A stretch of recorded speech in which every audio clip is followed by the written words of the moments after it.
All right, I'm going to open up the waiting room and we'll get started.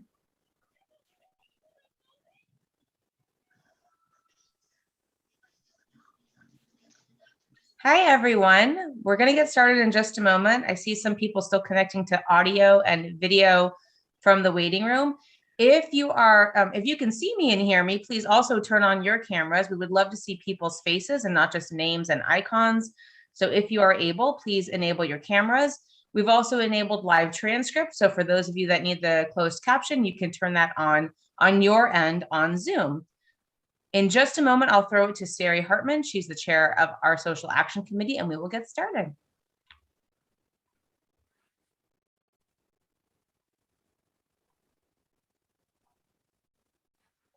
All right, here we go. Have a great time, everyone. Thanks, Eileen. Good evening, everyone. As Eileen mentioned, my name is Sari Hartman, and I chair the Social Action Committee and also serve on the board at Beth Israel. Thank you for joining us tonight. It's my pleasure to welcome you to tonight's courageous conversation with our senior rabbi, Rabbi Jason Navarez, and Brandy Shufutinsky. Dr. Shufutinsky is a social worker, writer, researcher, and advocate who works towards advancing the rights of victims and survivors of domestic violence and sexual assault within the military community through practice, education, and research. Currently, she is also working towards developing intercultural and academic opportunities to enhance liberal democratic ideals. She sits on the advisory board for Progressive Zionists of California and is a member of the Jewish Institute for Liberal Values. In 2021, Brandy was a scholar in residence at the Institute for the Study of Global Anti-Semitism and Policy Oxford Summer Institute, where she worked to develop curriculum in critical anti-Semitism studies. We are so fortunate to have her joining us here tonight. It's now my pleasure to turn it over to Rabbi Navarez. Good evening, everyone. So great to see you, see such wonderful group here. Some of you may know, or some of you may not know, that we began about 18 months ago a series on courageous conversations, in which when I came to the congregation, I said that one of the things, it was at the height of George Floyd, it was at a time when we needed to start looking at different systems of racism in our country. And at the confluence of that with anti-Semitism and the rise in anti-Semitism, and trying to find different voices and thoughts on how we approach these issues through Torah and through a Jewish lens, and how we were going to speak our truth to power, how we were going to become more educated, how we were going to become more passionate about these issues, and how Torah and our values can lead us to action. And this has been and we started with a 6-month series, of which we had 30 participants who vested themselves in 6 months of a deep dive of real learning. And it was a wonderful series, and we know that that is going to continue going. And so tonight is one of those elements that we're continuing these courageous conversations to bring different voices, different views and opinions to issues that surround us in our community. And so we are delighted, as Sari has already laid out, that Dr. Shufutinsky is here with us tonight. I've gotten to speak with her and know how wonderful she is, and animated and passionate about the things that she brings to the table. And we have a variety of topics, and because we have a smaller crowd to navigate within Q&A, we're not going to select Q&A prior. We're going to allow individuals later in our program to share your own questions, and Dr. Shufutinsky has said that all questions are considered and allowed. So we have no problem with that. So so many areas to cover. A lot has happened even since Dr. Shufutinsky and I have spoken. And so I can imagine we can go on and on, but I'm going to limit my focus and questioning, and I'm going to open it up as well. But I do want to start with this, Doctor. I really want to start to talk about intersectionality. I want to start with that tonight, because for me, that's a big piece of some of the beauty and challenge of Jewish living.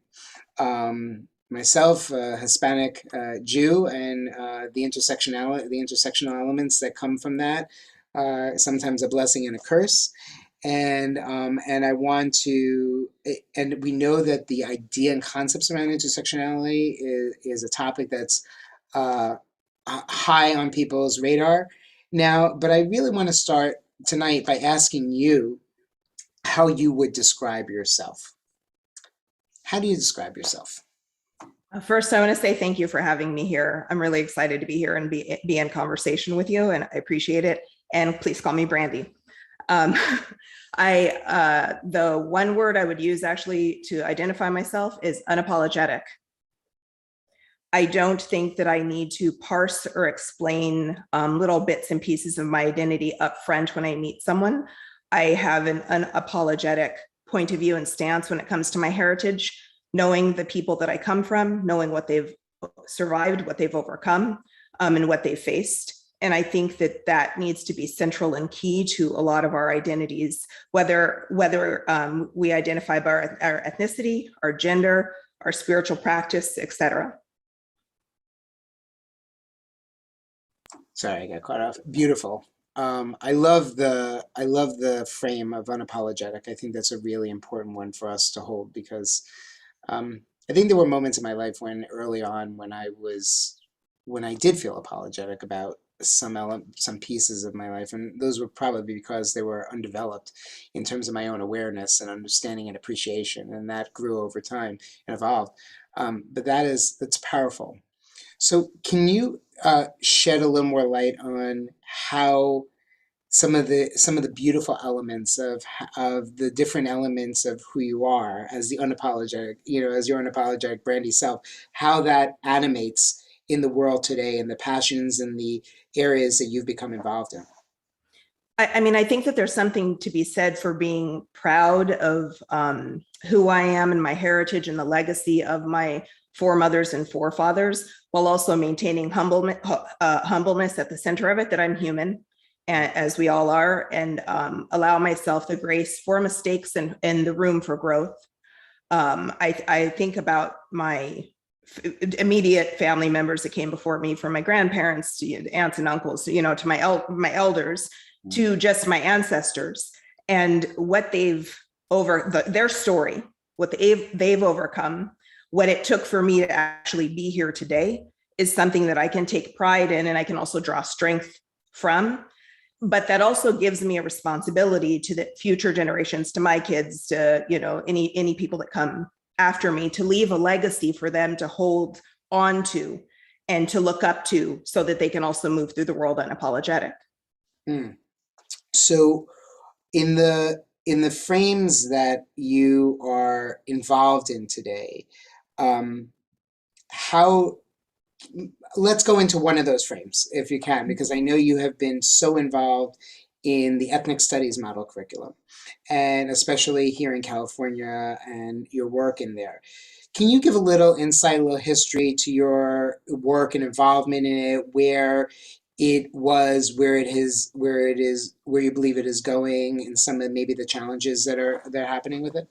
Yeah, sure. So I can't remember the first step into it. It's been a while, and it's been messy and chaotic and everything. But I'm a product of California public school systems. I was born and raised in Southern California, K through 12 public schools there.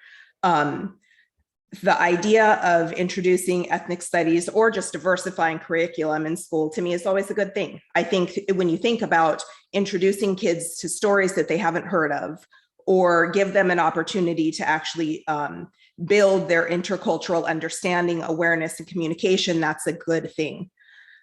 Where it gets a little bit convoluted and twisted, and what's actually happened is it's been politicized, and kids aren't centered anymore. You have people from the fringe extremes that are making this a political, a way to infuse political ideology in K through 12 education, especially, which I find insulting, especially at a time when California public schools are in horrific shape, from the academic learning that's coming out of them to the financial situation the schools are in. And this is even pre-COVID. the ranking of California public schools when I was in school versus where it is now, the way it's fallen is it's horrible. And I don't think that politicizing education and trying to push any type of ideology into K through 12 schools is going to benefit students becoming better global citizens, becoming more aware of their own stories and the stories of others, or helping them build empathy and understanding of not just what they've been through, but what other peoples in this country have been through. So what is your, given what's been out there, what is your approach? What would be, if you have this, Crystal, I just want to give some people on the session who may not know, just give them a little bit of background before we go into your crystal ball. So we have the ethnic studies model curriculum, which has been had 4 iterations of its development over the past several years. The original authors of this ethnic studies model curriculum created a lot of, I would say, incredible discomfort, especially within the Jewish community, because of a lot of anti-Semitic microaggressions, inaccurate historical narratives that were placed in there, historical inaccuracies, and also not creating the Jewish experience as one that's more holistic. It was very myopic in terms of its presentation. And so many different Jewish organizations and others over the past several years have been working to evolve the curriculum to what it is. It is highly imperfect in the way it is today, but the governor did sign into law this ethnic studies model curriculum. The challenge around it has been how to make sure that the last iteration of it would actually be implemented, and what kind of safeguards would be placed around its implementation in the school system. And we already see challenges to its implementation because at least now, and we'll go into that after. I want to hear your crystal ball first, but we'll go into some of the challenges. But I wanted to get everybody up to speed to understand that ethnic studies is something certainly that I promote. I believe in the way that Brandy has beautifully articulated it, is something to be knowledgeable about and to understand the people and world around you in deeper ways, and so that we can be more empathetic, we can be more understanding of who's my neighbor. I think that's really critical. And I agree that the politicizing of it, or the over-politicizing of it, has become detrimental in this process and has taken over, instead of it being something that could be explored, fine-tuned, and implemented in a pedagogical way. So this is not, we're coming into issues of it. So we have some, I love what Brandy said, I love what you said about that it shouldn't be politicized. So now you have the crystal ball. Here is your vision. You have the wherewithal to do it. What would you do? I would demand that the leadership that allowed this or pushed this or advocated for this to be a graduation requirement would take ownership of what's happening now in the state. I don't think that it's fair for a monster to be created by whoever created it, whether it was the State Board of Education or the Instructional Quality Commission, whoever it was, or the governor, to say, okay, we're going to mandate this because some people said we need it, and now we're not going to touch it. So if things happen, it's going to be up to everybody to sit there and fight to get any type of racism, anti-Semitism, bigotry, Marxism that gets implemented into it to get that out. If you've created something, you own it.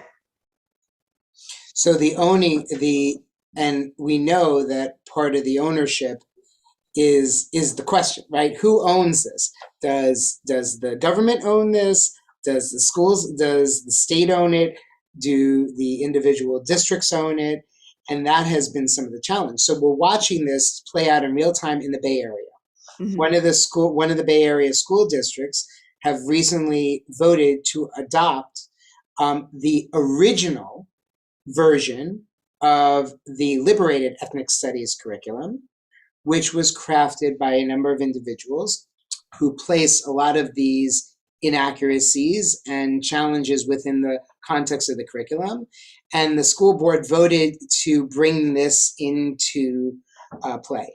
I have no doubt that there will be litigation about this, if not already, that there will be down the road, because according to the government, this is illegal. They cannot do this, but there are still questions about it. So I'm curious your take.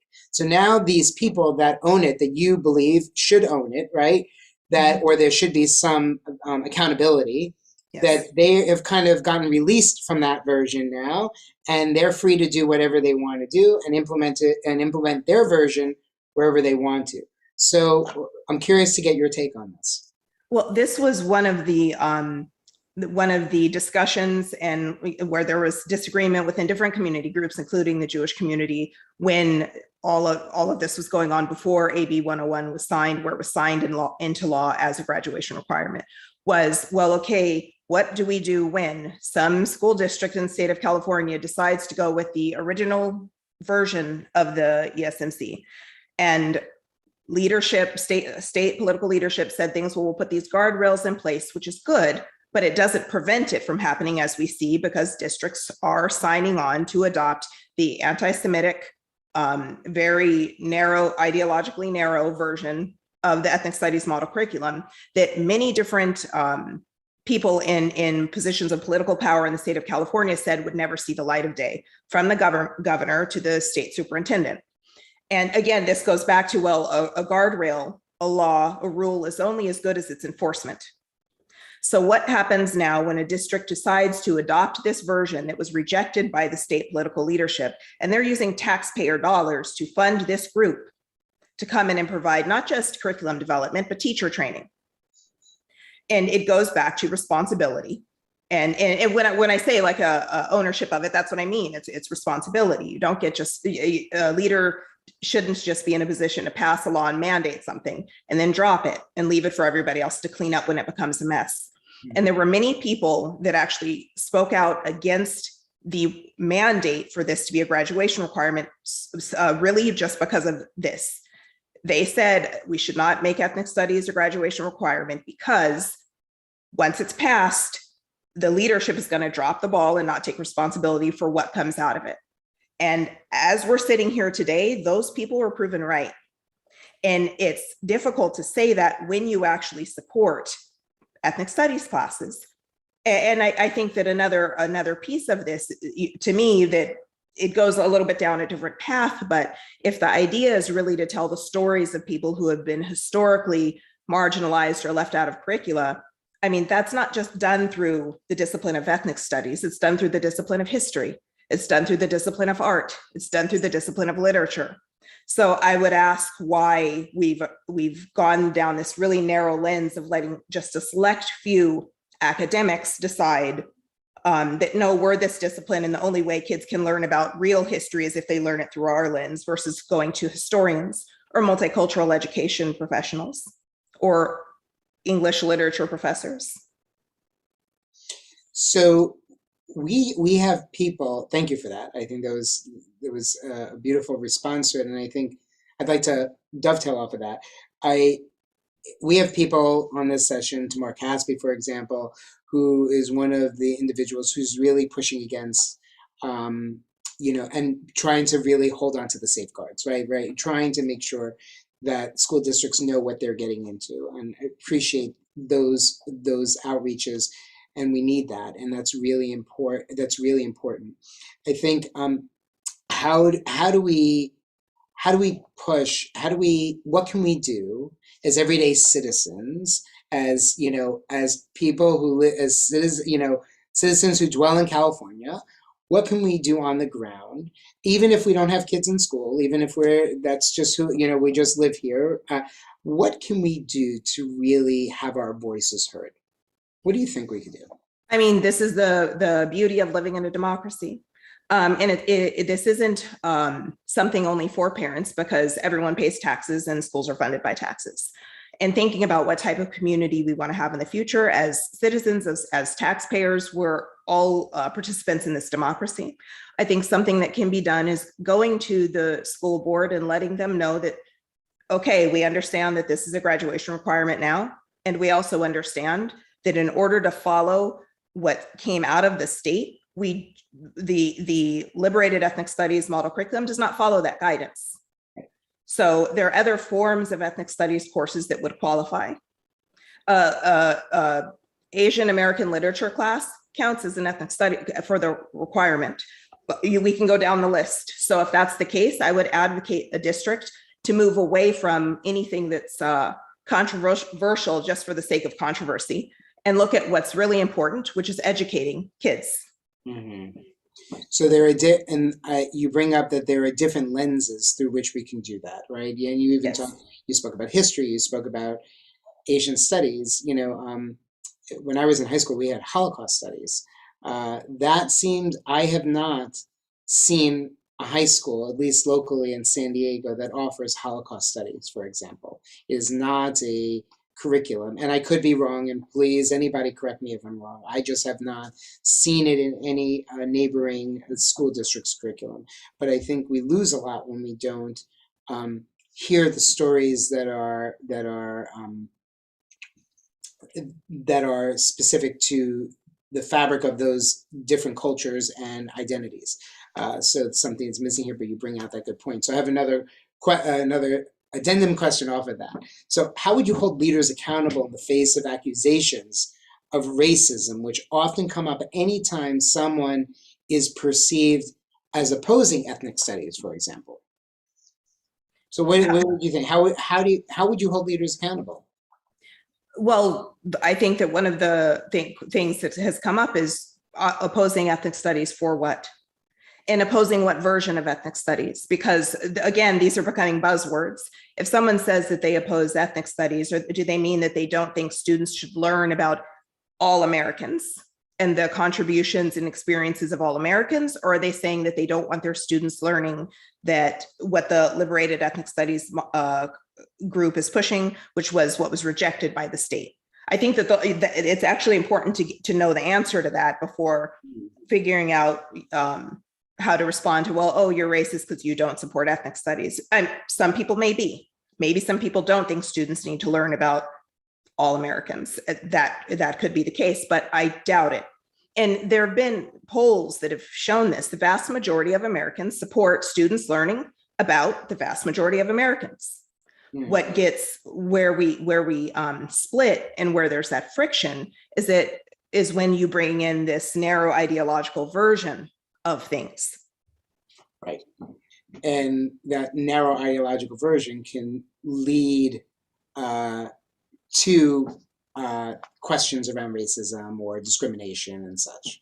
Right. So rather than a more expansive, holistic look at how we bring in different cultures and identities and how we explore that within the context of curriculum that's already established or that could be further enhanced, in appropriate ways, rather than it being created by a group of academics that decided this is the way it should be. And then we're beholden to that, or now have to create it because it was brought on too early, I believe. And that's why we're in the space that we are in now. But that's interesting. So there's so much to cover in these pieces, but I want to go to the Jewish Institute for Liberal Values, of which I know you're part. Can you talk about the work that you're doing there a little bit, just in terms of, I think this group would be really interested in learning more about it. Sure. So the JILV is in a group that David Bernstein started it. The idea was actually to create space where conversations and opposing views could be had without the silencing.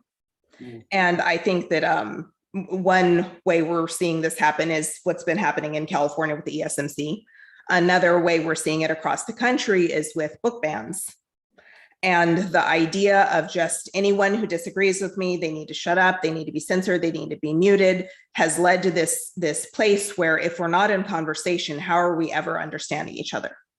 Hmm. And JILV is does that work advocating for space, for different voices to be heard, different opinions to be heard, discourse to be exchanged in relation to the Jewish community, and in a space where we're building, not deconstructing, where we're opening up room to listen to more people, we're not shutting people down.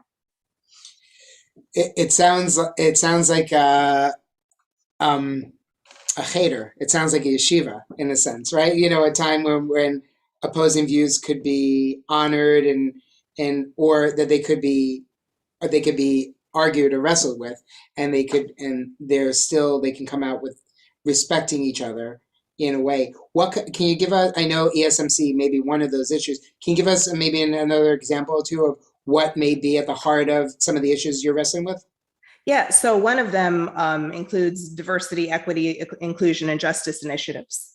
So what used to be diversity and inclusion has now manifested into this kind of bigger thing that we're dealing with. And what's coming out of it is actually quite opposite of what the acronym stands for. So the term diversity, the term equity, the term inclusion and justice, they've all been narrowed down. They've actually become exclusive. They've become narrow, and they've become inequitable. And one of the ways we're seeing this is instead of opposing stereotypes or perpetuating monolithic ideology about people and individuals.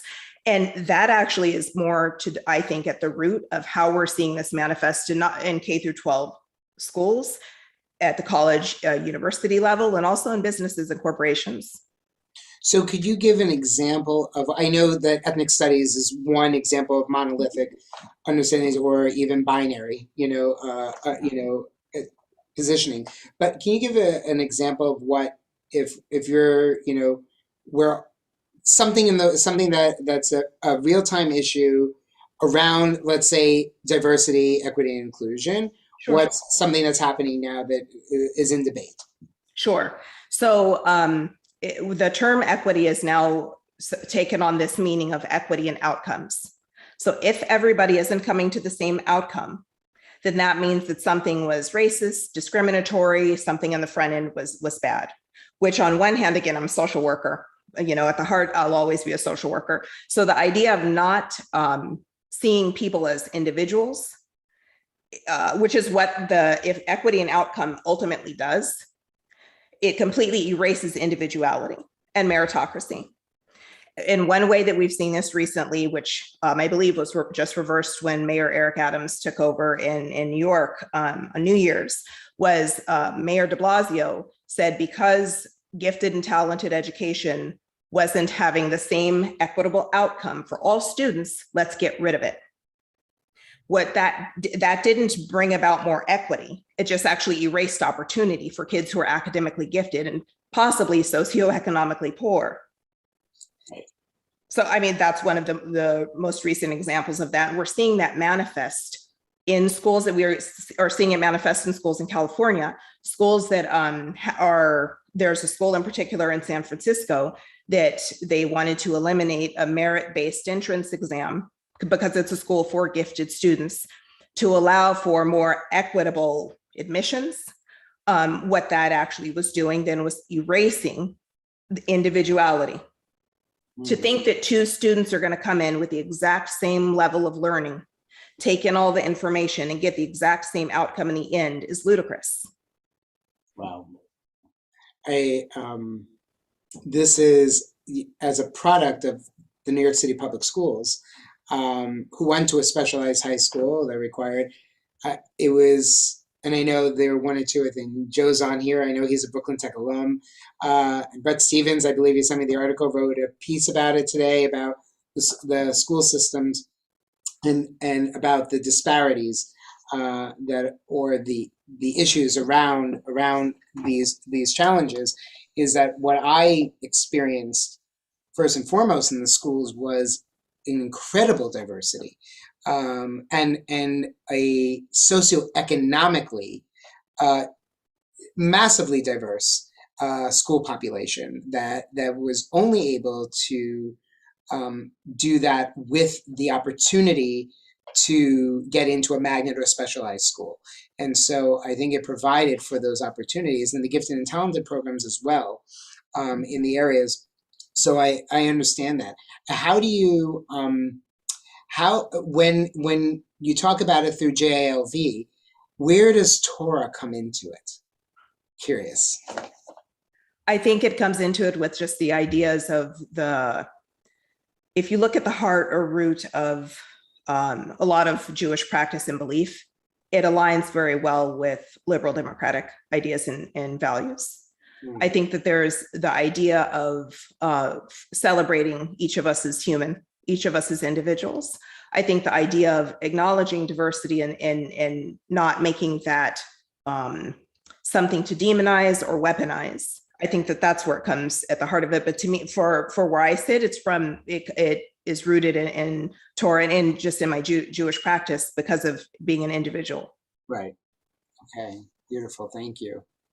That's great. And do you have, or is the JLV something that anybody can be involved in? Is it scholars? Is it academics? I'm curious to what's the makeup of the group? I'm on the board, so I'm one of the members of the board, right, for JLV. And how can others get involved in JLV? Yeah, they can go to the website and get involved. And there are talks and podcasts and writings and things that we do within the community that other people can get involved in. Wonderful. And it stretches, participation stretches throughout the country? Yes. Fantastic. So I was just giving a plug for JLV. I know Joe will be happy as well. So that's good. So I'm switching gears a little bit, and I'm sure we have a lot of questions from people. During the Texas hostage crisis, actually, I don't know if you know, the rabbi is a college classmate and my rabbinical school classmate. So someone I've known for 25 years.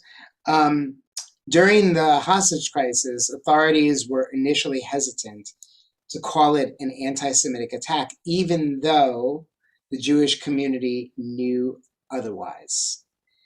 And as well, yesterday, when there were bomb threats going off, happening across the HBCU campuses around the country, there was very little news about this issue. I'm curious to get your thoughts on they're a little different in their positioning and the questioning, but I'm curious to get your thoughts on what's going on here. What do you think is happening?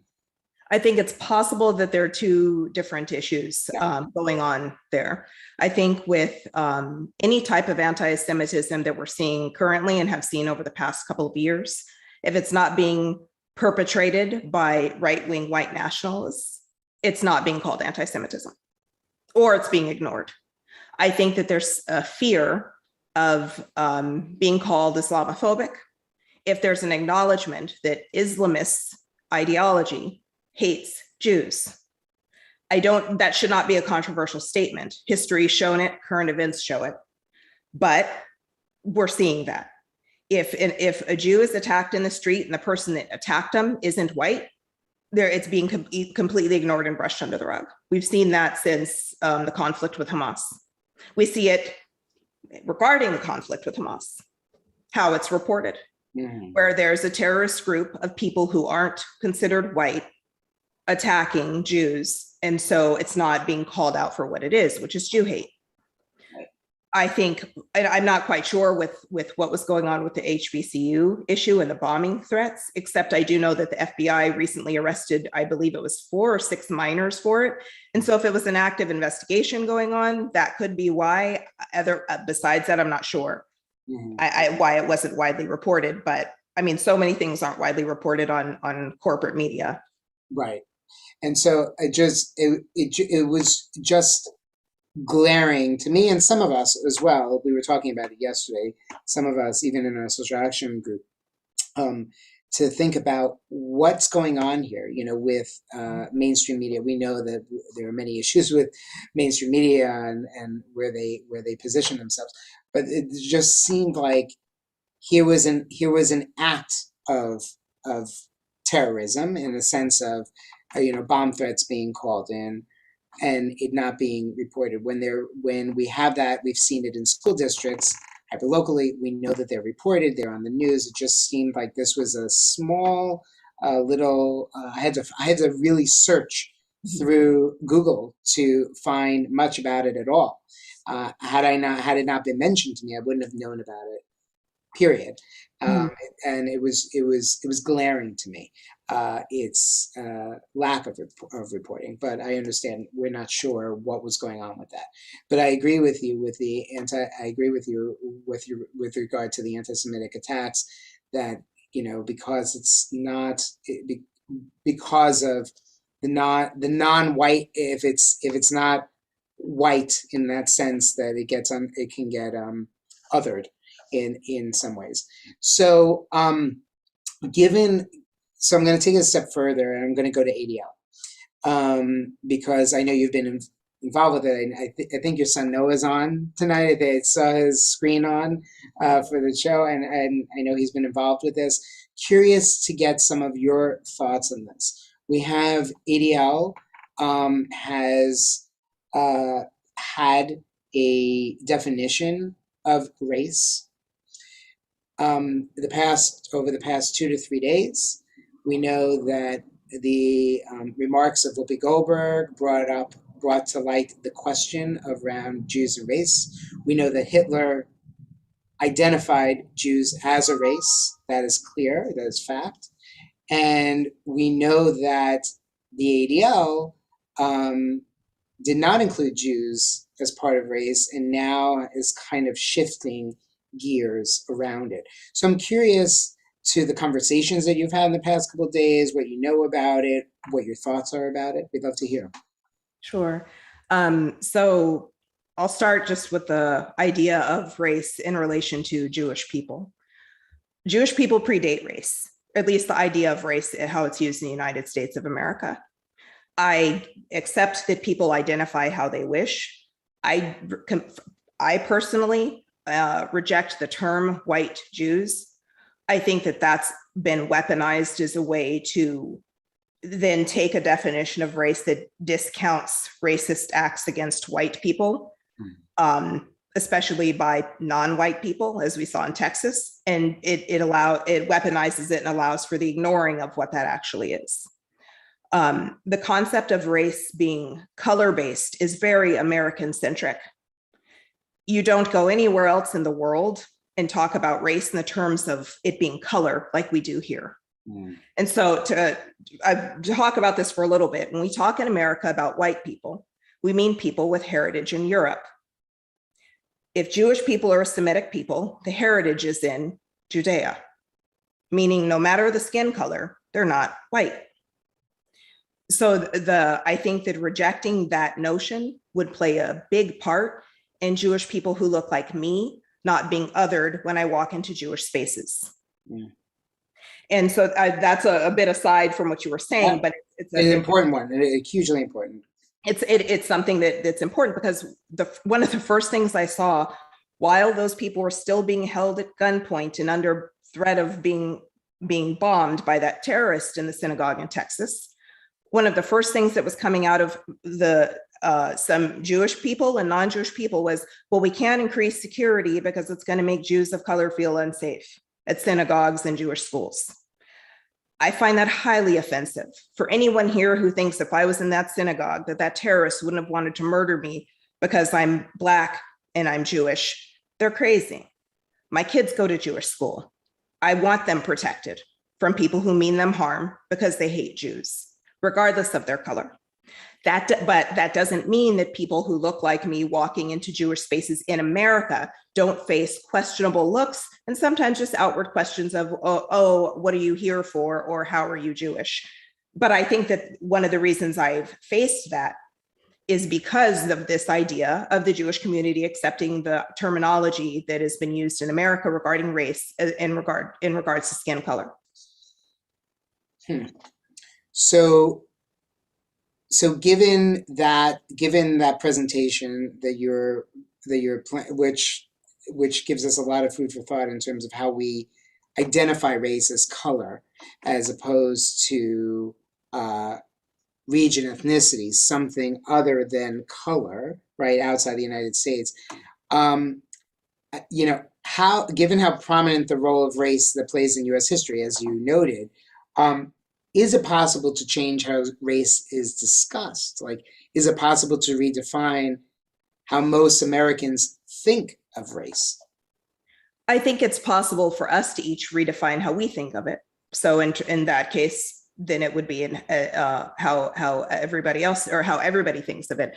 It's not, again, I respect individuals, their opinions or their desire to identify how they want to identify. I'm simply pointing out an issue or a problem with it. or that can come from it. Sure. I think that having open discussions on race, not just what it's meant in the United States, but kind of broadening it. The United States is an exception. And I don't mean like an exception, like, oh, so exceptional, even though in certain cases we are, but I mean, it's an exception to the rule. There's no other country in the world that looks like us. So to take our ideology and then try to make it global doesn't make sense. It doesn't work. When I go to Israel, people don't assume that I'm not Jewish because color isn't what defines being Jewish there. Right. It just doesn't happen. That doesn't mean that there aren't issues with other types of discrimination or prejudice, but it doesn't look the same other places as it looks here. And I think that we have to actually be aware of that, because what's been happening over the past couple of years is we've been putting American-centric ideas on race and ethnicity and color, and we've been acting like it's a global thing, and it really isn't. Just to dovetail off of that piece, to respond to the Israel piece, there have been issues of discrimination that I've experienced, not with me personally, but in Israel, especially dealing with the Ethiopian Jewish community. I spent a lot of time when I was living in Israel, working in that community, Amir Kaskatan Absorption Center, and working with them on getting them acclimated to Israeli society, learning how to flush a toilet, learning how to pay for things at a grocery store. I mean, because these are things most of the community did not have any experience with. So it's about learning how to be in a new culture and environment. And I was witness to one of this. The discrimination in one of the stores was painful to watch and to see and to experience for this family that I was working with. And I don't know in retrospect if it was about their darker skin, let's say, but about the fact that they were Ethiopian rather, and that someone could have thought that they're getting a free experience from Israel, and that and they're whatever they're taking from society, whatever these unfortunate individuals had in their minds. I don't know. But discrimination does have some part in Israeli society. Whether we label it racism or not is an interesting question that I really haven't wrestled with. And you've illuminated that for me a bit to think about. I mean, I just want to say in regards to Israel, the two groups right now that face the most prejudice have been Ethiopians and Jews from the former Soviet Union. People with two completely different outward appearances. So again, was not raised in Israeli society. I'm not coming here to speak for all Israelis.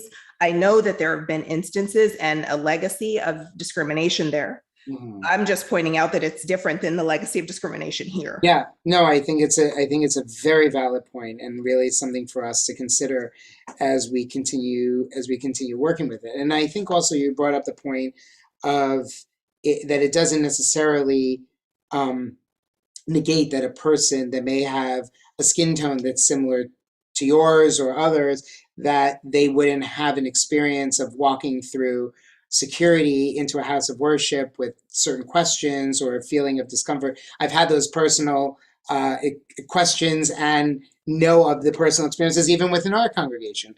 By the way, of which Brandy was in our congregation when she lived in San Diego, right? And so she knows Beth Israel pretty well. So I mean that does heighten, and so it does bring awareness, but it does bring up other issues. But I think it's important to name them, and how you're naming them is important for us to look at in that perspective.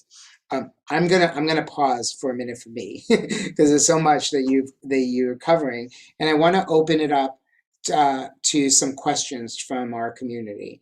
I know we have a great group on here that's really thoughtful and engaging, and so I'm going to leave room and space for there to be some questions. I see Joe has his hand raised. Can we see your face, Joe? Oh, fantastic. Just there you are. Okay. I think one of the difficulties that going back to ethnic studies, but I think it carries over into our current discussion, is the semantics. They pull in different ways and we understand they have different meanings. And just recently, there was some litigation over the use of the Aztec and Yoruba prayers in the school systems here in San Diego. And from the point of view of those teaching, say, ethnic studies or diversity, they claim that it's an affirmation. We're just affirming, respecting each other in that sense. However, some of the origins come up is that we want to decolonize Western Christian traditions here and then impose kind of a more indigenous thing coming out of the Aztecs. Of course, the Aztecs did human sacrifice, so what are we really doing? So there was some litigation over it, and finally the State Department of Education settled it and said you may not use those prayers, whatever you call them, you can't use it because it's against the California Constitution about not teaching religion in our school system. So you can see there's a tension there, and it would be really difficult or horrendous if we have to litigate every single little word in terms of understanding where we want to go with ethnic studies. So I don't know if you have any comments on that. No. Hey, Joe, good to see you. I think that that's an important question. And that kind of goes back to what we were talking about a little bit, that the state mandated this kind of Frankenstein. And then as they just dropped it in our laps, and now everybody's having to figure out, okay, how do we manage keeping a hold of it, of the standards that it's supposed to abide by. And I don't know, I mean, I'm not an attorney. I don't know what steps would be taken to make sure that each district, each classroom, each school is actually following what they're supposed to follow as far as guidance and standards. I think one thing that community members can do is stay active at their districts, with their boards, with their local schools, with their teachers. And I mean active in the most productive, constructive way, knowing what's being taught, perhaps even offering alternatives if they see something that's questionable.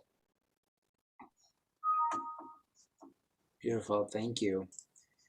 So I think we had, Shelley, go ahead. Hi, I have a question. Your statement about redefining how we think of race struck me because the whole piece about Whoopi Goldberg was the first time I'd ever thought about. I grew up with that being Jewish was not a race, it was a religion. So this has me changing my whole thought process. When you talk about how you think of race or how you define race, could you be a little more specific about what the term race then means? I think that that's part of the problem, right? We're hearing on one hand that race is a social construct, and hearing on another hand, but to be racist means you have to be A, B, and C and fit in these little boxes. I think when it comes down to it, race is related to heritage and origin. And so in the United States, again, we think of race more color-based. So if you have this color skin, then that means that you're white. Or if you have that color skin, that means that you're Black. It actually cuts out majority of people in the world sticking to those definitions. And I think when we talk about Jewish people, it's not that Jewish people are a race, it's that Jewish people transcend race. I think my son Noah said it, and if he's on here, Noah, you can say it out loud because I'm going to flip it and mess up how he said it, but it's that there is a way to look Jewish. There's a Semitic people, there's a way to look Jewish, but there's not a way to not look Jewish, because Jews look like everybody. And so that doesn't fit in in the little teeny box of how we define race in the United States. But when you're talking about race being different in the rest of the world, are you talking about country of origin being a racial identity, or are you talking? I'm not sure I understand. Yeah, well, it is. So if I go to Greece and talk to somebody and ask them, okay, what race are you? They're going to say they're Greek. They're not going to say that they're white. Rather than their country of origin. Right. Okay. I see. Okay, thank you. I would just add that the added piece, Shelley, because you mentioned that you've always thought of Judaism as a religion. That's what grew up being taught. Right. So remember that before religiosity was ever layered onto the Jewish landscape, and that only came when we received Torah from Sinai, right? We were a people. We were mashpucha, right? There was a Semitic people that originated, right? Abraham and Sarah, we understand as those first individuals, and then the family came from there. We were people, the layer of language around how we practice who we are was layered on because of this idea of chosenness, this idea of receiving Torah from God and having that be part of how we operate in the world. But that was all built on our identity, which had nothing to do with religiosity.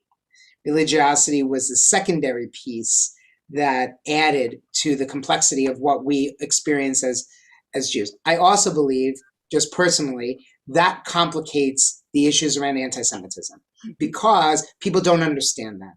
It's a concept that doesn't exist in almost any other religious identity, right? You know, if you're Christian, well, my nationality, my peoplehood is my identity. I live in Ireland, or I live in Mexico, or I live in the Philippines. Wherever I am, that's not your religion, right? But Judaism is a very complex narrative of peoplehood, layered, I always say, with a religious doctrine. And so, and the early reformers in the 19th century, we're getting far away from this topic, but just to give you an example, tried to remove that concept of peoplehood from the base of religious practice because they wanted to assimilate to the identities that they were living in, right? So in Germany, they wanted to be German. They did not want to be associated as other, right? They wanted to be branded in their identity of, their nationalistic identity, right? And so Judaism was only a religion. That changed over time and decades, but it's a very complex narrative. But I just wanted to give you that background because we are complex. And Brandy, I think, is adding such a beautiful depth and narrative for us to really wrestle with, right? Because Brandy is one experience. We have other people that have different experiences, that aren't the same. And I think her perspective is really offering some beautiful insight into how we process. So Arnold, Tamar, Jason, and Eric. We'll go in that order. Thank you, Brandy. Well, this has been a very enjoyable 45 minutes so far, and I'm sure we've got another 45 to go. Thank you very much, Brandy, for stimulating so many questions that I have, but I'm going to limit myself. We've gone through a number of different tropes, including institutionality, the rigidity of the ethnic studies curriculum, both in its birth and its current iteration. But there are a couple of one question regards the implementation, and my second question is: you made a comment that the Jewish Institute of Liberal Values was established in order to make sure that people whose views had been silenced were going to be heard. So ultimately, I want you to answer a very specific question. Whose voices do you think were being silenced?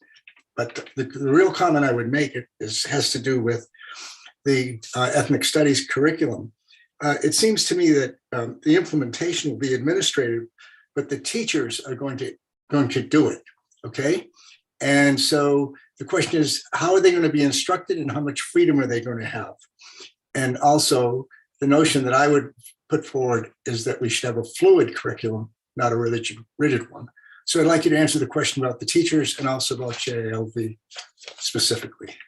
So regarding JLV, it's not that a particular person's voice has been silenced. It's that there's an idea that anytime we have difficult conversations or somebody may have a different idea, they're pushed to the margins. And the voices that are actually centralized are actually quite repetitive. They're saying the same thing. So it's allowing space and room for actual discourse, for viewpoint diversity. Regarding the teachers and how you mentioned or asked about who's going to ensure that they're trained to teach ethnic studies. Well, actually, they will be trained for sure, but teachers in the classroom have freedom. And for me, the most important single person beside the learner in the classroom is the teacher. That's how values get transmitted and so forth. Good teachers inspire students, and bad teachers should be thrown out of the system. But anyway, yeah, so the question is, how much, I think that my proposal is, how much freedom are they going to have to implement, to teach in the classroom? Aside from, and I don't want to overgeneralize, but basically, teachers are individual. One of the person, two people who came into the room while we've been talking, both are teachers. My wife teaches at high school, and my sister-in-law who's sitting next to me is a retired elementary school teacher. So I know what the influence of teachers are in classrooms, but how much freedom do you think they're going to have based upon your insights as to where we stand now? I mean, I think teachers are going to have the same freedom to instruct students as they've always had. And that's one of the things that gets becomes worrisome to some people, because if they're trained or taking professional development in a specific ideological lens, then that's going to come into the classroom. Right. And so it's important to actually pay attention, not only to what's written down on the curriculum or at each specific lesson plan, but who's providing professional development through the district or through each individual school for each individual educator. What resources are they accessing? What resources are they passing along to their students? And I'm not saying this to think that teachers shouldn't have flexibility and freedom. I grew up, thank goodness, with some brilliant, wonderful educators that gave me the space and room to grow and to achieve the education that I've achieved and to be a curious learner. And I think that that's really important. I think it's equally important that educators stay curious and don't get bogged down in narrow ideology, so that they can pass on that curiosity to their students. Beautiful. Thank you. Tamar. Hello. Hi, Evie. It's Evie and Tamar. We are actually driving back from the Simon Wiesenthal Center and the Museum of Tolerance today. You're covering yourself. And we have a question for Brandy. Nice to see you, Brandy. Hi. Oh, is the camera The still on? question is, we've talked a bit about liberated ethnic studies curriculum. And we're curious, what other options are there? What other lens is there to look through that schools should be looking at, considering, parents should know about? Okay. So there are a few. The Alliance for Constructive Ethnic Studies that I actually consult with has a completely different framework than the Liberated Ethnic Studies model curriculum that schools could use to teach ethnic studies. Their FAIR, I believe, also has a completely different framework from a critical liberated ethnic studies model curriculum, in which teachers, schools can use to teach this graduation requirement. And the important part of, one of the important parts of that is it's a constructive lens. So it's not looking to deconstruct and tear down.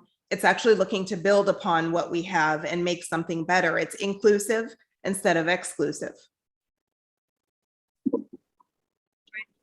Thank you. And I wanted to give a shout out. I think it's Dimitri who wrote the article for Times of Israel about the ADL's definition of racism. And if anybody hasn't seen it today, the ADL came out with a new definition of racism today. So check that out. Yes, we just spoke about it a little bit before, and I would say that, and I said it before, I would say that the happenings with Whoopi Goldberg kind of move the needle a little bit on that, hopefully in a positive direction. So thank you. Any more questions from the three of you there that are driving back? I think we're good. Okay, great. Thanks. Safe travels. Okay.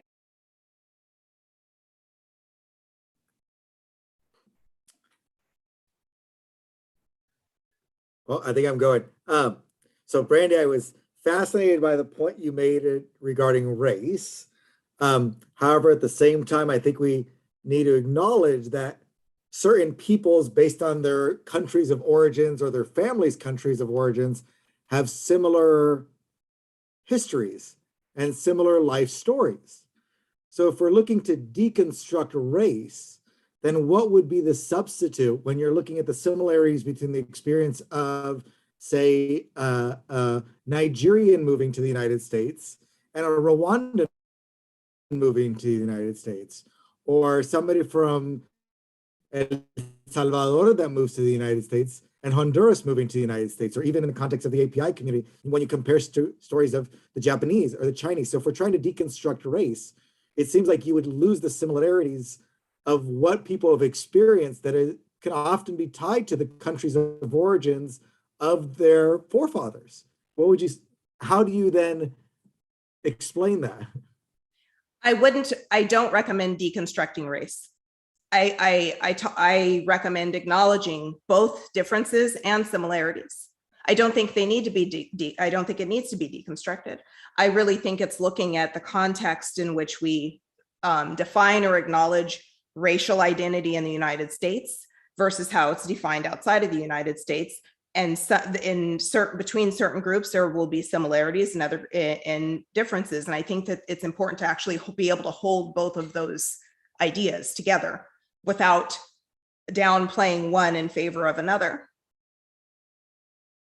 And I think that when we talk about or look at immigrant communities, we'll find that regardless of race or ethnicity, a lot of immigrant communities have more in common with one another than they have with people that someone would assume they're the same race.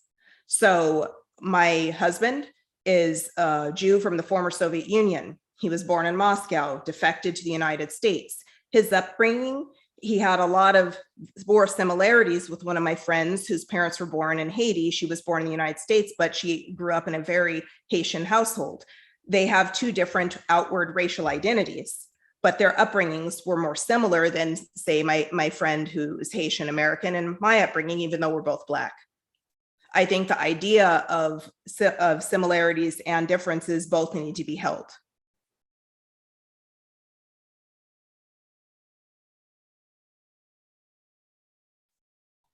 Rabbi, you're on mute. I said thank you. I said sorry. Eric. Thank you, Rabbi, and thank you, Brandy. It's a very enlightening presentation. Couple of questions, and perhaps I'm going to show my ignorance here. Is it the role of the governor to be involved in determining what the curriculum should be, or shouldn't that? I would have thought it would have been more up to the Department of Education or the Superintendent of Education to determine that. And the second question, I think the rabbi is actually the one who said that the the liberated ethnic studies curriculum is anti-Semitic. And I've heard a lot of times where we're just using this broad brush of saying it's anti-Semitic without what's the evidence that we consider it to be anti-Semitic? So the state superintendent and the state board of education do decide curriculum. The governor has the ability to sign into law what's mandated for requirements, like he did with AB 101. So that's where that came into play with the ESMC. Regarding the liberated ethnic studies model curriculum, they have, I believe they took it off of their website, even though each link is still live, or it was the last time I checked. They have an entire Teach Palestine toolkit that is fundamentally historically inaccurate. It labels Jews, all Jews, as settler colonialists. It doesn't acknowledge the indigeneity of the Jewish people. Again, and this isn't, it becomes more of a political science question, which it's fine to have that discussion with, there are multiple peoples living in that land now. But to start off with a completely false history and push a lie to then foment anti-Semitism, I say is anti-Semitic. And that's what we're seeing come out of the liberated ethnic studies model curriculum. And the direction that group has gone, I mean, one of the conclusions I'm leaning towards is their whole reason for pushing ethnic studies was then to push in and institutionalize anti-Semitism. And I want to also mention that the issues with the original draft of the ESMC weren't only issues in how it portrayed the Jewish community and the Jewish people. It also presented monolithic views of Black Americans, Asian Americans, Latino Americans, and Native Americans. It completely erased some of our great historical foremothers and forefathers, some of our great movements, some of our great contributions. It erased them in exchange for really just elevating the idea of oppression and victimhood. So the issues with the original draft are multifaceted. And the liberated group is pushing that same curriculum into schools right now. Thank you very much. Appreciate the education. Thank you. And that is, and Eric, I've come to the same conclusions, Brandy, around these issues. I think that it's if you look at the comparison between the original Liberated Ethnic Studies version 1 and version 4, you will see it's almost transformational, even with its issues, but it's transformational in terms of what it's doing. But I would agree that the continued conversation that's happening with the authors of the Liberated Ethnic Studies curriculum, one can only surmise that they are trying to push an agenda which creates an atmosphere of anti-Semitic microaggressions and other elements that preclude the Jewish narrative from being anything other than colonialist and settler. And instead of it being, a discovery of complexity, what that looks like. Very challenging. So go ahead, Yvonne. I sort of wanted to ask what you just answered right now. First, I just want to make a comment. We've always been Am Yisrael, so and long before Israel existed. So we've always thought of ourselves as a people. And I don't know if the word a people is synonymous with a race, but it could be. As far as the curriculum that you said is being pushed, specifically in a San Francisco county, where is it? What part of San Francisco is pushing it, and why? Why would they be pushing it? So there are different districts. There's one in a couple in Northern California that have either contracted with the liberatory ethnic studies groups. They signed a upwards of $70,000 contract using taxpayer dollars for the liberated ethnic studies folks to come in and do teacher training and curriculum development with that district. Other districts who haven't necessarily contracted, they're considering contracting with this group. Because when the original draft got rejected by the state, the drafters of the original draft said, okay, they regrouped and said, we'll go district by district to sell our curriculum that way and to also sell our teacher training. So they established a for-profit group that has been doing just that. And is this a primarily Muslim group? No, they're pushing the Muslim narrative? No, and that's the other piece of it. So when the issues came with each iteration of the ethnic studies model curriculum, multiple communities contacted their state leadership with issues they had, including many people that immigrated to the United States from the former Soviet Union and also from China, because their concerns were related to the neo-Marxist ideology and rhetoric that's also in this curriculum. Again, this isn't just an issue that they've targeted the Jewish community. It's an overall ideological issue with what they're trying to institute in schools. Thank you. Thank you, and I appreciate your presentation. Very interesting. Natanya.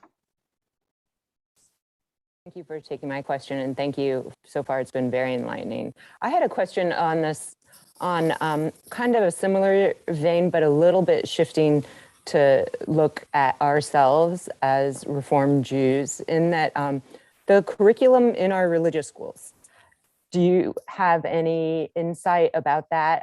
I believe you said your kids went through religious school. I had two, and my youngest is now in college, who also went through CBI's religious school. And I'm just curious on what is our religious school teaching our kids, and then they're growing up to go to colleges where they might experience anti-Semitism. Their feelings about Israel is always a big thing. Do you have any insight that you can share with us? Thanks. Sure. So my kids went to, we were members of Beth Israel many, many years ago, and my wife, mother of four, our oldest two kids were there for a couple of years, and my husband was active duty Navy, so we weren't there the entire time. We moved around. So I can't speak specifically to the Beth Israel curriculum.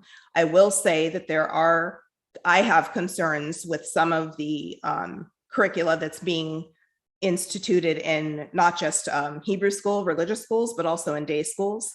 I think that there's been a push to have this anti-racist ideology that leans to the fringe left. And I think it's going to do Jewish kids a disservice. So my oldest two sons, who may both be on here, are just like my family. We're very proud, unapologetic Zionists.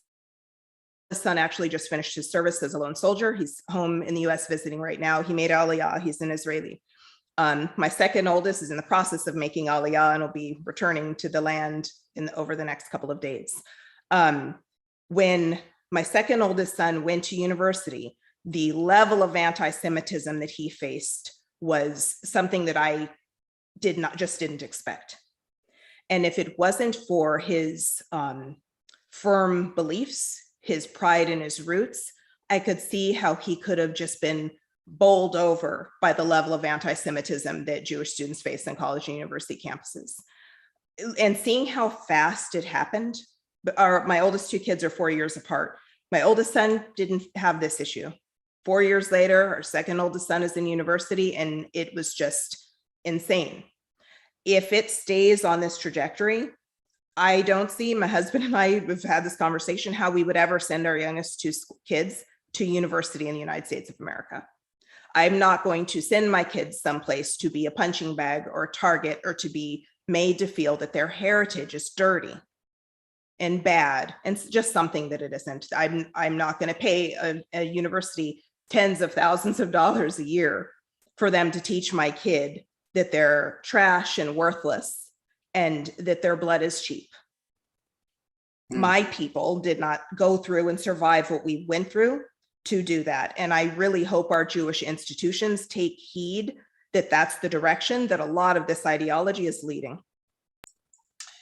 I can respond to the Beth Israel element of this today. This is a very serious element of our curriculum and pedagogy that we are teaching. The pride of Jewish identity, the ability to make conscious decisions, but to be properly educated around the issues, around anti-Semitism, around the confluence of anti-Zionism, of Ahavat Israel, of love for Israel, what that means with some of its thorns, because we know, like someone who is, and you know me already, as pro-Israel and as unapologetically Zionist as I am, there are issues. There are many issues here. There are many issues in many governments. But in terms of how and who we are, this is something that we're working with our students on every single day, of helping them to understand that, even from a fourth grade level. In fact, the ADL's No Place for Hate curriculum, which is very good, we've taken elements of that and placed that into family learning.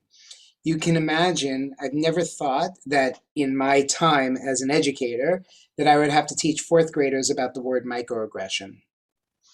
Never thought it would be part of their vocabulary in fourth grade, but it's necessary, because we are in a world where on college campuses, as Brandy has already shared with us, and as we know firsthand, and in a way that our school districts are seeing it on the rise each and every day, that we need to equip our students with the tools and the language necessary to have this conversation.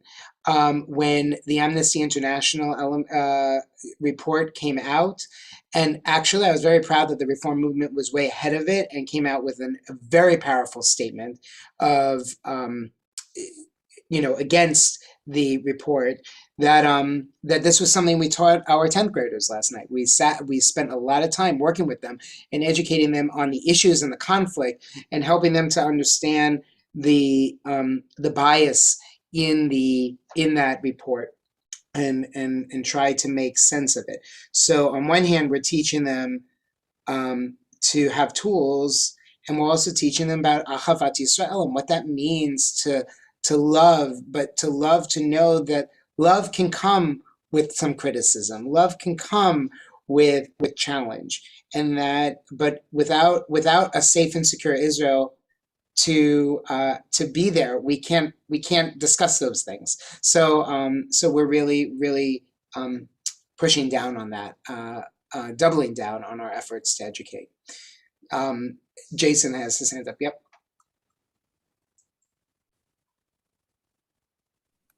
I'm a talkative guy, so I felt like it was important to bring this one out, since you don't seem to be shy much.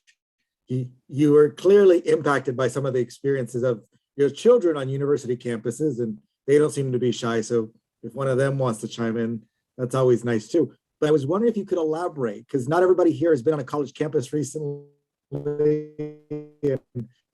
Not everyone has a college student in their family. So I was wondering if you might elaborate on some of the actual experiences of what's going on. Sure. And I don't know, Noah, if you're still on here, you can add to this, but Jewish students having their mezuzahs ripped off of their doors, university students recording themselves saying slurs against Jewish people, Jewish students being targeted. And so Noah was a Hebrew school teacher when he was an undergrad, and walking back from the synagogue back to his college campus, having a car group of young men yelling out slurs to him and threats to him. It was a constant that, and then also the idea that anytime someone learned that he was Jewish, the first question that comes up is, oh, what do you think about Israel? Oh, what about the Palestinians? I can't imagine that the first time somebody meets me, seeing that I'm Black, oh, well, what do you think about white people? And that's where the measure is. It's the difference, right? It's the treating Jewish students, Jewish faculty one way and treating everyone else another way. I would add another one, just so you know, one that has happened at NYU, Michigan, and some other college campuses as of late, in the past couple of years, also has been pamphlets put under dormitory Jewish students' dorms, almost like faux eviction notices, and saying that you have 72 hours to clear out, and trying to, in some way, they believe, model the Palestinian experience, that Israelis are kicking Palestinians out of their homes, but doing this right in their dormitories, college campuses, and specifically profiling Jewish students to make their case. So that's another way that that this is the anti-Israel sentiment and anti-Semitic microaggressions has been amplified on campus. I just want to add one thing to that. Also, the idea that if you're a Zionist, you're not welcome in progressive spaces, whether that be for LGBTQ plus rights, whether that be for in feminist groups, whether that be in environmental groups. Once the word is out that you're a Zionist, you're pushed out of that group, because there's this whole washing group, pink washing or green washing or purple washing or whatever else they can come up with, to actually just silence and erase Zionist voices. I believe we have time for one more question that I'm happy to take. If anybody has a question, thought, and if anybody's on, if Noah, if you're on, if you want to share any thoughts, also It's time. Yeah, I'm actually online. Hi, Noah. Hi. Would you like to given the conversation, would you like to share any thoughts or ideas or things that moved you coming out of the conversation tonight? Yeah, I think that definitely what my mom said about the idea of from a young age being able to feel unapologetic, because that's something that when I first went to school, when I first went to college, I won't say I struggled with, but I was shocked by, my first weekend before classes even started, introducing myself at social events and mentioning that I moved in early on a Jewish move-in program. And the first thing people are asking me is my thoughts on a conflict that I have no control over because of my Jewish identity. And I was taken aback by it. And later on, like throughout my college career, I think I was able to develop the response that if someone says, what do you think about Israel? I'm able to just say my thoughts about loving my homeland. And if they really want to push a political conversation, then they can bring that up. It's not on me to automatically bring that up. And I think that that's like one of the most important things that we can do in Jewish communities. And also for me, having been involved in like teaching Hebrew school, it's something that I try to do actively with even like kindergartners when I was, teaching them about Jewish history, is trying to incorporate little elements of Israeli Jewish culture and showing that diversity to them at a young age. Because I feel like when it comes to, pushing for equity and diversity, we can base a lot of that on our own community because, we benefit from the fact that we've had diaspora experiences all over the world. And making sure that from a young age, students are exposed to that, I think will also help them when it comes to meeting people that, have cultures they're unfamiliar with that aren't Jewish. Mm-hmm. Beautiful. I may want to get you to come speak right out of school. We'll talk offline about that. Yeah, I'd be happy to. That's wonderful. Thank you. No, I love that. I love that approach, and I think that one of the things that has been really important to me and has been illuminated from this conversation is that when we want to teach a love of Jewish identity, it's not from a place of defense. It's from a place that I love the term unapologetic. We want our children to have pride in their Jewish identity and know that it's expansive and that it's complex and that it's a narrative that we can hold on to and that it has many different layers, but that we have one foundation and we can lift people up. And I don't want the students to also think that being Jewish is all about anti-Semitism and that it's all about criticizing Israel, because those are elements that we have to unfortunately navigate, but they're not the totality of the expansive Jewish identity and experience. And so that's really important. And what I think Brandy has illuminated for us tonight is that the way in which we can look and identify and challenge ourselves is complex, and yet there's so much in there that we can find, and I just want to say thank you for giving us this space and this time to be in conversation and dialogue, and thank you, Noah, for your contributions, and the questions have been really quite wonderful. Do you want to say anything in closing? I just want to say thank you. I've really appreciated being here and speaking with you. And I think that I'll tell, both of my oldest two kids are on here, Dimitri and Noah. And I think hearing the insights of, some 20-something-year-old Black Jewish kids is their kids doing is beneficial for all of us. And their experiences actually really speak to what we talked about during this whole conversation, their direct experiences. But thank you. Thank you. Thank you so much. And I want to thank everyone for joining us tonight. Certainly not the last time we're going to see you. We're going definitely we'll be keeping in contact and regular conversations. So thank you for giving us so much to think about and process, and wishing you all the best and not a lot of bad weather on your way. Thank you everyone for joining us. Eileen, want to say anything on closing? For those of you that are going to be viewing this after the fact, if you enjoyed everything from this evening and want to stay in touch with us, be sure to check out the website and get on our mailing list. For those of you here live and in the flesh, I know you're already on the mailing list, so we'll be sure to keep you posted on all of these great events. Anyone that's interested in learning more about our Social Action Committee, please reach out to Sari Hartman. She is here on the event, and we look forward to seeing you all and learning more with you soon.